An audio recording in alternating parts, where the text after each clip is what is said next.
Salam sejahtera, saya Brasul Anak Brown nombor metrik 274929 akan menerangkan tentang teori keadilan sosial. Apakah itu teori keadilan sosial? Menurut Muhammad Zarifi bin Haji Muhammad Dahil 2017, teori keadilan sosial adalah kesemratan perihal kemasyarakatan yang melibatkan semua individu dari segi hak dan tanggungjawab dalam ruang lingkup yang betul sesuai dalam semua lapangan kemasyarakatan. Teori ini dikenalkan oleh Mustafa dan Karl. Menurut mereka, apabila seorang menerima mesej, mereka biasanya gemar membuat penghukuman tanpa mengambil kira akibat daripada interpretasi yang dilakukan. Dalam kata lain, ketika seorang mendengar atau membaca suatu maklumat, maka proses mentalnya akan memberikan persepsi terhadap maklumat ini. Dengan teori, menurut Mustafa dan Karl, 3 ciri seorang yang menerima mesej, yaitu epistemologi, ontologi, dan aksiologi. Epistemologi adalah seorang yang selalu menilai mesej-mesej yang mereka terima.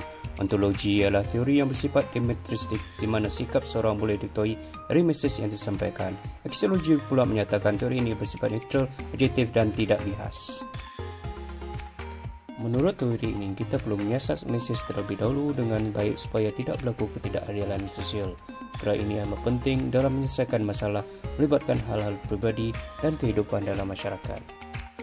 Kegunaan teori dalam kehidupan. Terdapat 3 cara yang digunakan untuk menilai pesan jika mengikuti teori ini, iaitu penerimaan, penolakan, dan ketidakterlibatan. Penerimaan adalah rangkaian posisi sikap atau gagasan yang dapat diberikan, terima dan toleransi oleh individu. Contohnya, kita boleh menerima berita kegagalan kita dalam temuduga yang diikuti. Penolakan ialah rangkaian posisi sikap atau gagasan yang tidak dapat diberikan atau tidak dapat diterima oleh individu. Contohnya, kita tidak dapat menerima hakikat bahawa kita gagal naik pangkat. Ketidakterlibatan merujuk pada pendapat atau mesej-mesej yang kita tolak atau terima. Contohnya, kita tidak menolak atau menerima pandangan yang dikemukakan oleh jiran kita. Mengikut teori ini juga, semakin banyak komunikasi dilakukan, semakin sukar komunikasi itu berjaya atau overload communication. Mustahak sesuatu berita berkait rapat secara sungsang dengan jarak 2 kali ganda. Contohnya, berita kemalangan sahabat anda lebih mustahak bagi anda berbanding berita 100 orang yang meninggal sebab tsunami di Indonesia.